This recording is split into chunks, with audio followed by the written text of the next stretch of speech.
What's going on, YouTube?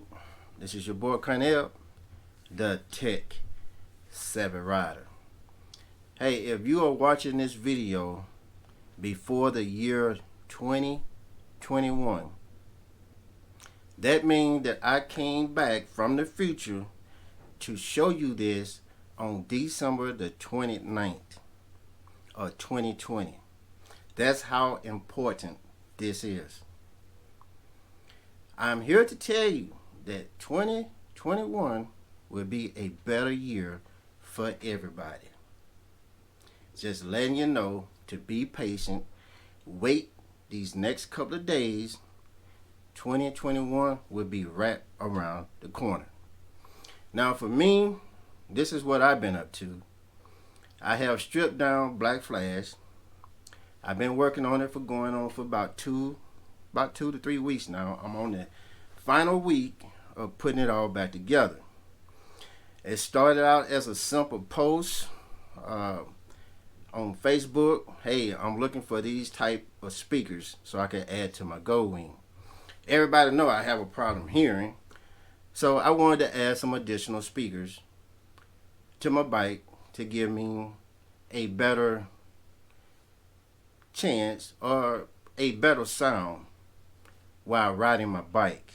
And of course, you know, Mr. Custom Goldwing himself jumped in on the post and said, hey man, I could do all that. So Jay Ford, I appreciate you, brother. This is a shout out to you. I'm currently working on my bike to move everything from where I had it so you can take over from this point once I'm done. So for those of you who do not know, Jay Ford is the creator of Custom Goldwing on Facebook, and he also has a company called Custom Wings. This is his information. I'm going to give him a quick plug right quick. This man does everything. He specializes in custom Goldwings, painting, audio, stereo, whatever it is that you're trying to do for your Goldwing, for your bike. It doesn't matter if it's a Goldwing or not. This man can do it. Here's a shout out to him, and this is a plug for him for you to check him out whenever you get a chance.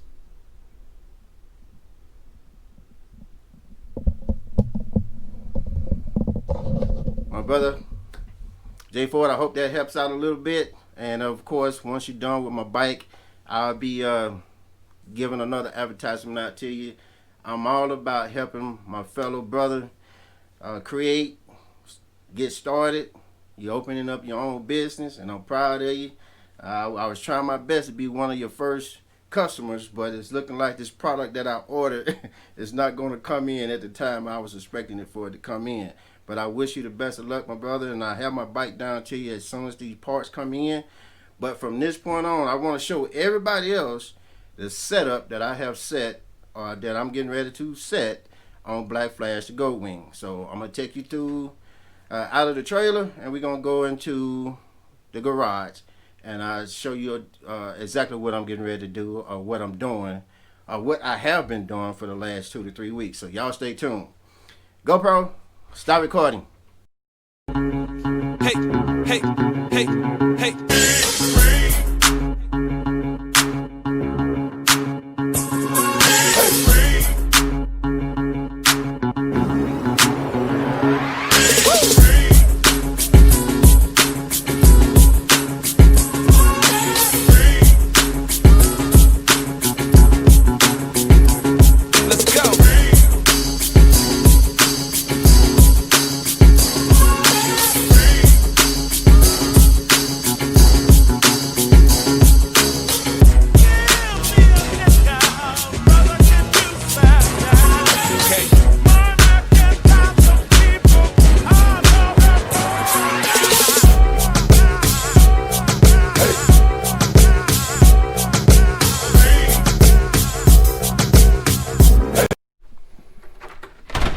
Alright everybody, I'm out in the garage, and this is what I've been working on for the last couple of weeks. As you can see, I broke Black Flash back down. What I'm trying to do is I want to take it down to Custom Wings and let Jay Ford work on my bike. as far as putting me a sound system on it. I love my bike the way it is, but I'm getting to the point where I actually cannot hear my music anymore. And it's not because of the pipes or anything like that. It's actually because, let's face it, I'm getting older. And my hearing was always crap anyway, so I'm going to need some help on getting some audio put on Black Flash. Now, after talking with Jay Ford, he was telling me that he can give me an ice cold system. He can do up a ice cold system on my bike as long as I give him 2 saddlebags to work with. So, as y'all know, I originally had everything for the license stuff on my bike in my left saddlebag. So I have now taken everything out, and as you can look around in the garage, everything is everywhere.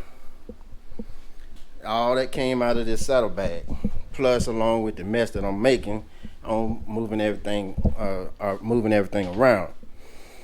Now, what I want to show you is I originally have everything in the saddlebag, but now everything is going to the trunk. Let me see if I can find me a little corner right quick here. Trying to help y'all out on what I'm talking about.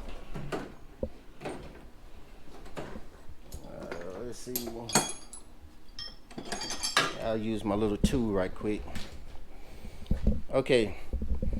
In my saddlebag, I had all my controllers and everything. Now what I have done is taken everything out. I have rewired the bike for all the lights and all the accessories that's on my bike. I have now routed them back through, going all the way back to the back, going through to the trunk. So there's no accessories in my saddlebag anymore. Now everything that I had in my saddlebag is now coming to my trunk. I have a total of 5 controllers for my light show, which is the what's my lights called? Rolling eyes. Ooh, man, I can't believe I forgot that. I have 5 controllers, full controllers for my rolling eyes, and I have 2 additional smaller controllers. So it's a total of 7 controllers. And this is where my second battery would be. So instead of having it in the saddlebag, now my second battery and all the accessories to my bike that's on my bike is now coming to the trunk. So as you can see, nothing in the saddlebag. Everything is coming to the trunk. So I had to build me another little a holder for all my accessories. This is the bottom half. I actually had to build it while it's in the trunk. So to make sure I got precise sizing and everything for all my controllers. This is the bottom half, and the top part is in here on the floor somewhere, but I'm not concerned about it right now. So what I want to do is show you exactly what I'm trying to do. Now, for this setup right here is what I'm going through, is what I'm getting ready to set up. But I do not use these actual batteries. These are my original Goldwing batteries that I had on my bike. I took them off, and now I actually use the XP750. It was recommended to me from Guido about a month or 2 after Wingding 41, and I've been using them ever since, and I have not had any issues with those batteries. So, but I'm using my original battery to explain this setup that I'm going to do right now. This is the setup that I'm changing to, that I'm marking up for you. So to give you a better understanding, this is my primary battery. Coming from my primary battery, I have a 4-gauge wire. Now, of course, y'all know this is not cabling. This is just a wrap for the cabling. I'm using it as an example. So I don't want the smart addicts out there to try to come back and say, oh, that's not no cable. People love doing stupid stuff and saying some stupid comments. So bear with me as I try to explain to you all what I'm trying to do. All right. primary battery, 4-gauge wire going to a 150 amp blade fuse. Alright, this is the primary battery and the blade fuse. This is the location for the primary battery, you know that, and my blade fuse will be sitting right in here. Okay, now coming from that blade fuse is another 4-gauge wire going to my battery isolator. Okay, my battery isolator, once the top cover goes in over my setup here, the battery isolator will be in this corner here.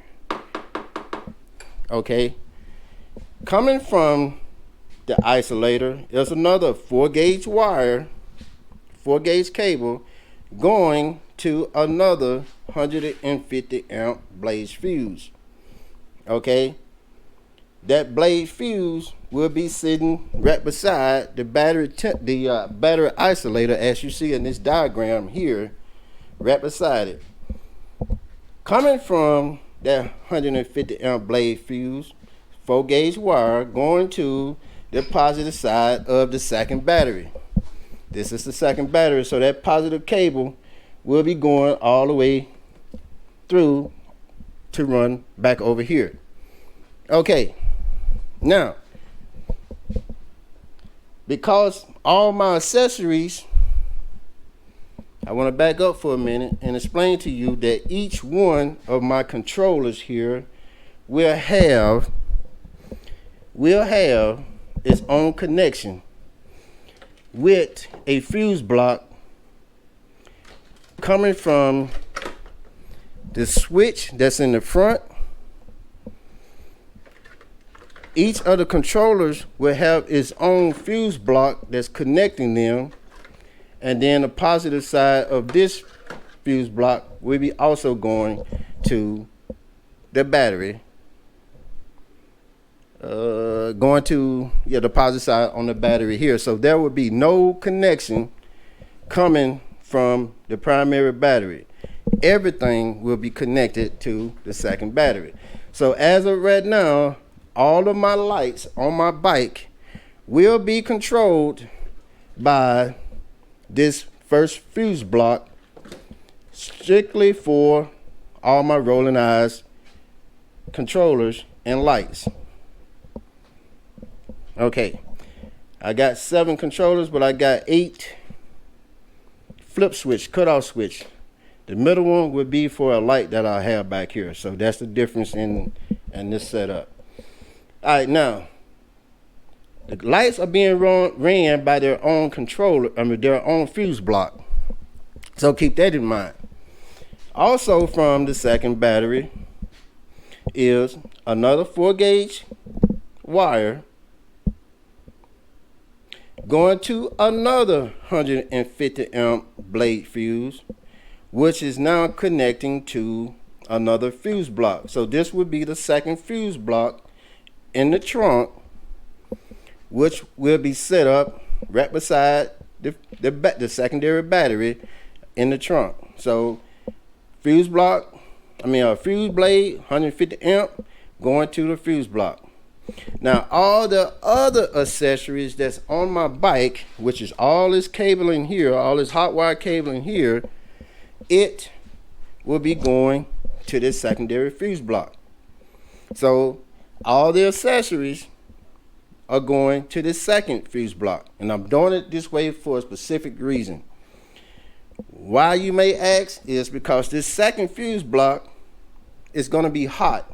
It's a continuous hot, whereas this first fuse block for my lights will only be terminated, will only come on when I turn the bike on.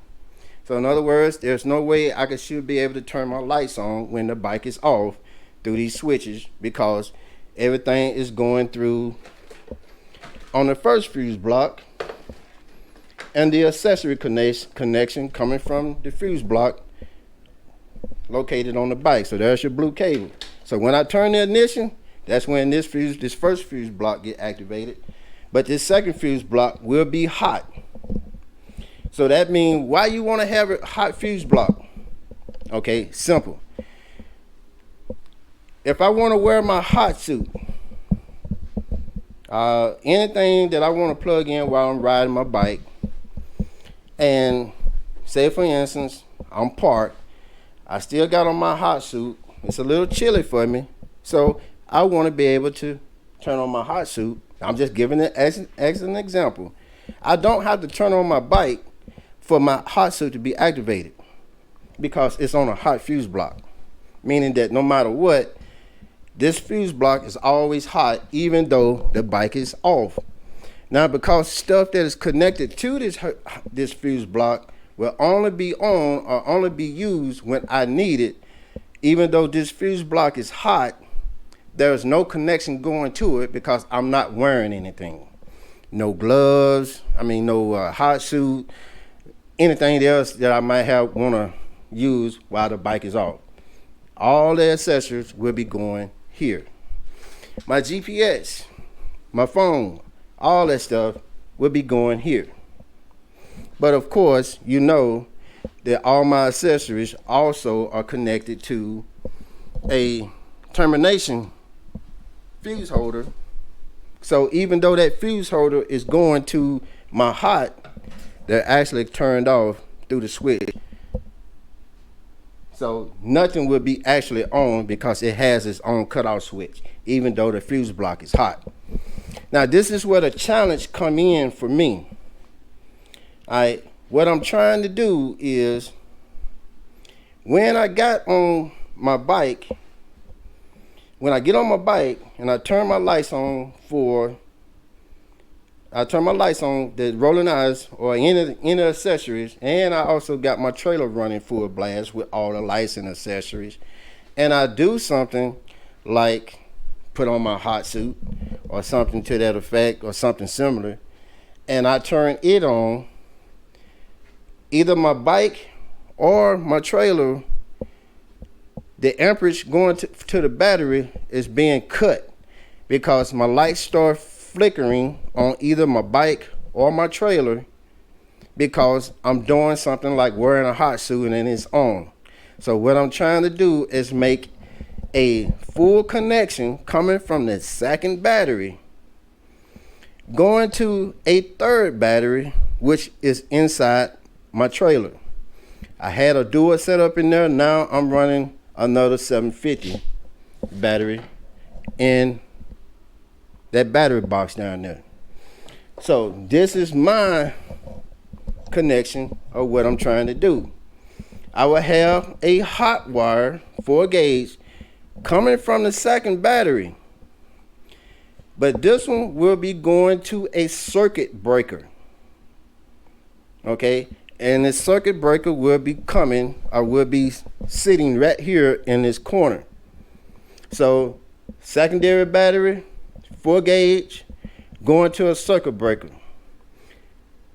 Circuit breaker is also going to another 150 amp blaze fuse. I don't have the fourth one yet. It hasn't arrived yet from Amazon, but I'm waiting on it. So I'm using this as a prop. It's a PVC pipe. I'm using it as a prop to explain to you what I'm doing. So circuit breaker, 4 gauge wire, 150 amp fuse block, blade fuse. All right.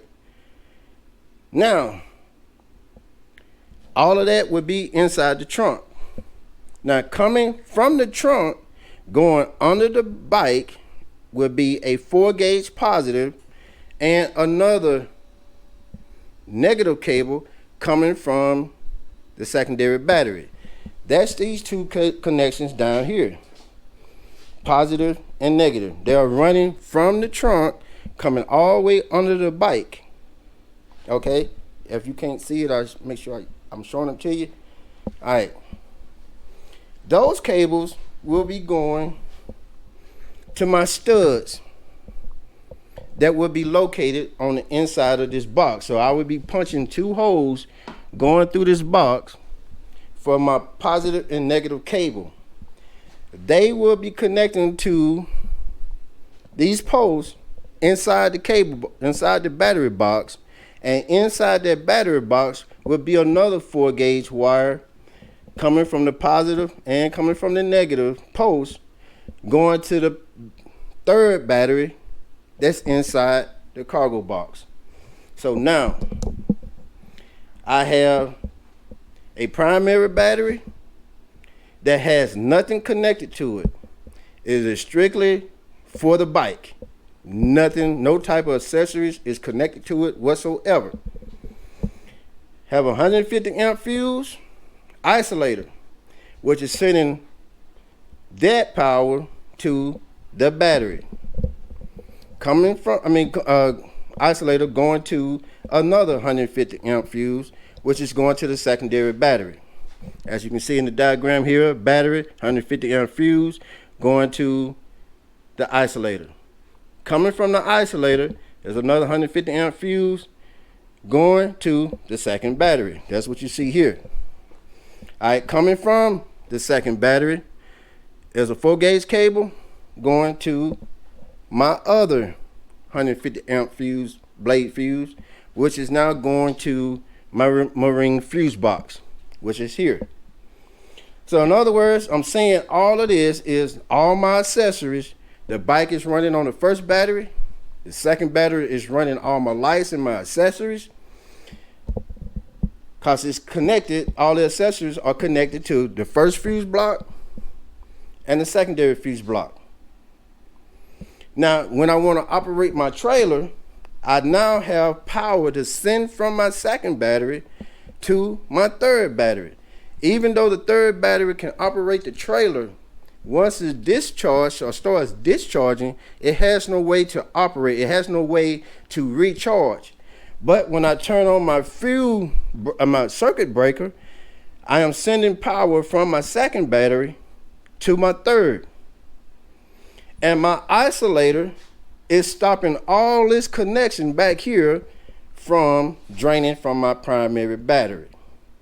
So now I have two batteries running all the accessories on the bike, running all the accessories on the trailer, and all of it is being cut off to stop it from being drained from the primary battery.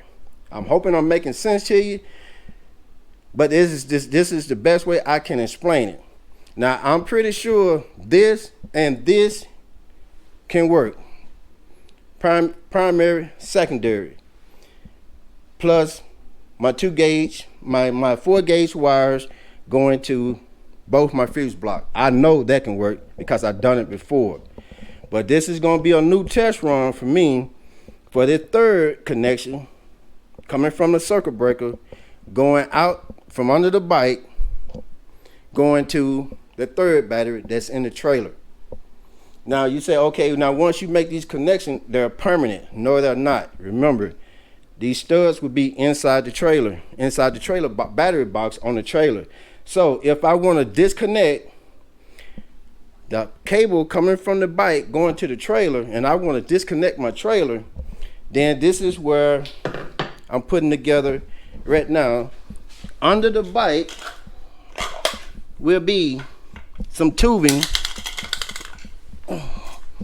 Will be tubing that will hold the positive and negative cable when they're disconnected from the trailer. They'll be going right here on my trailer hitch back there underneath, and they'll be strapped down there. So, in other words, when I'm not connected, my battery cable will be going inside my tubing, and I can disconnect my bike and trailer, turn off the current going to the battery cable through my circuit breaker, and I'm good to go.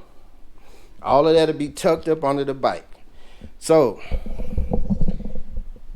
that is what I'm trying to do now. I know it's a long video, but like I said, I wanted to explain it to you. Once I put it all together, I'll be taking my bike. This is the first part. I'll be taking the bike down to Custom Wings and let them finish it up for the second part. And once the bike come back, I'll make the second video to show you how well J Ford and Custom Wings did on Black Flash. And let it be known, J Ford is the only other person that will ever be able to say he put his hands on Black Flash and did some work.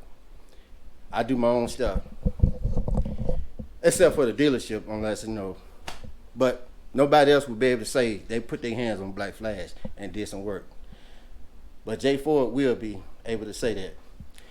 Hey, that's my spiel for today. I hope you enjoyed the video, and I see y'all in 2021. Peace. That's my spiel for today. Y'all have a good one. GoPro, stop recording. Hey, hey, hey, hey.